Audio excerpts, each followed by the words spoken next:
In this short tutorial, I will show you how to get rid of the little circle on your iPhone screen running iOS 18.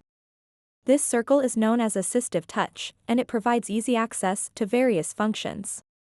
However, if you find it distracting or unnecessary, you can easily turn it off. To get started, open up the Settings app on your iPhone, scroll down a bit, and tap Accessibility. After that, scroll down again, and tap Touch. Then tap Assistive Touch. To get rid of the little circle on your iPhone screen, simply toggle off the switch next to the Assistive Touch option.